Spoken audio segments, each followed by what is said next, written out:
ഉപതെരഞ്ഞെടുപ്പിൽ പാലക്കാട് ബി.ജെ.പിക്കുണ്ടായ പരാജയത്തിന് തൊട്ടുപിന്നാലെ ബി.ജെ.പിയുടെ സംസ്ഥാന കമ്മിറ്റിയിലും പാലക്കാട് ജില്ലാ കമ്മിറ്റിയിലും പാലക്കാട് നഗരസഭയിലുമെല്ലാം പാർട്ടി പ്രവർത്തകർ തമ്മിൽ, പാർട്ടി നേതാക്കന്മാർ തമ്മിൽ പല പടലപ്പിണക്കങ്ങളും സജീവമായി നടക്കുന്നുണ്ട്.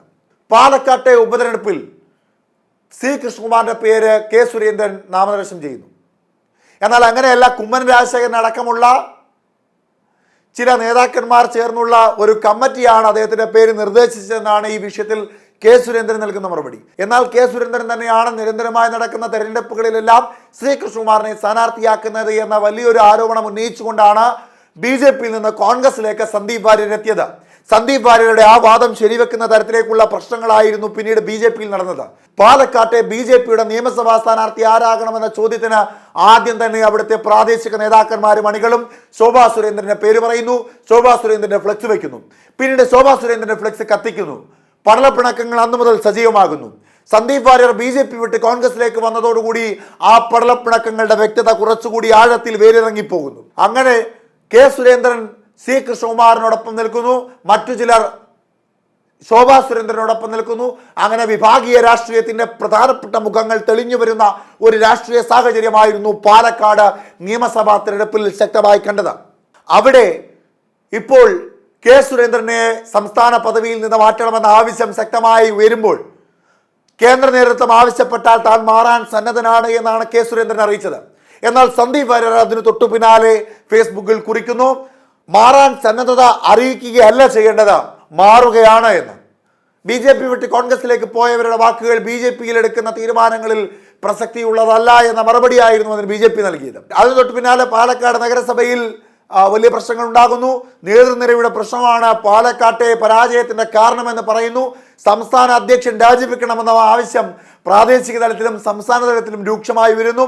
അപ്പോൾ അതിൽ ഇനി കേന്ദ്ര നേതൃത്വം എന്ത് തീരുമാനമെടുക്കുമെന്നുള്ളതാണ് സജീവമായ മറ്റൊരു കാര്യം. സംസ്ഥാന അധ്യക്ഷ പദവിയിൽ നിന്ന് കെ സുരേന്ദ്രൻ മാറുമോ? അങ്ങനെ കെ സുരേന്ദ്രൻ മാറിയാൽ അങ്ങനെ അവിടേക്ക് പകരം ആരെത്തണം എന്ന ചോദ്യത്തിന് ഇപ്പോൾ ഏറ്റവും ഒടുവിൽ പ്രാദേശിക നേതാക്കന്മാരും സംസ്ഥാന നേതൃത്വത്തിലുമൊക്കെ ഉയരുന്ന ഏറ്റവും പ്രധാനപ്പെട്ട രണ്ട് പേരിൽ ഒന്ന് ശോഭാ സുരേന്ദ്രന്റെ പേരാണ്. ശോഭാ സുരേന്ദ്രൻ സംസ്ഥാന അധ്യക്ഷ പദവിയിലേക്ക് എത്തുമ്പോൾ സ്വാഭാവികമായും വനിതാ വോട്ടർമാർക്ക്, കേരളത്തിലെ വോട്ടർമാരിൽ ബഹുഭൂരിപക്ഷം വരുന്ന അല്ലെങ്കിൽ എൻ ബ്ലോക്ക് വോട്ടുകൾ നേടുവാൻ സാധിക്കുന്ന, അല്ലെങ്കിൽ കേരളത്തിലെ നിയമസഭാ തെരഞ്ഞെടുപ്പിൽ നിർണായകമായ ഒരു പങ്ക് വഹിക്കുന്ന വോട്ടർമാരാണ് വനിതാ വോട്ടർമാർ.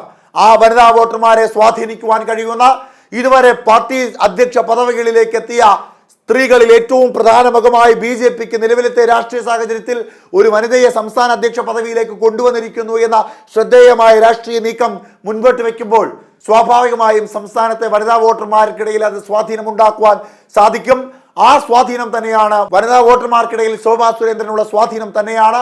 ആലപ്പുഴയിലും ആറ്റിങ്ങിലും ഒക്കെ നടന്ന നിയമസഭാ ലോക്സഭാ തെരഞ്ഞെടുപ്പുകളിൽ ശോഭാ സുരേന്ദ്രനെ മുൻനിരയിലേക്ക് കൊണ്ടുവന്ന ഏറ്റവും പ്രധാനപ്പെട്ട ഘടകമെന്ന് വിലയിരുത്തുമ്പോൾ സ്വാഭാവികമായും കെ സുരേന്ദ്രന് പകരക്കാരിയായി ശോഭാ സുരേന്ദ്രൻ സംസ്ഥാന അധ്യക്ഷ പദവിയിലേക്ക് എത്തട്ടെ എന്നാണ് സംസ്ഥാന നേതൃനിരയിലുള്ള ഒരു വിഭാഗം നേതാക്കന്മാർ ആവശ്യപ്പെടുന്നത്.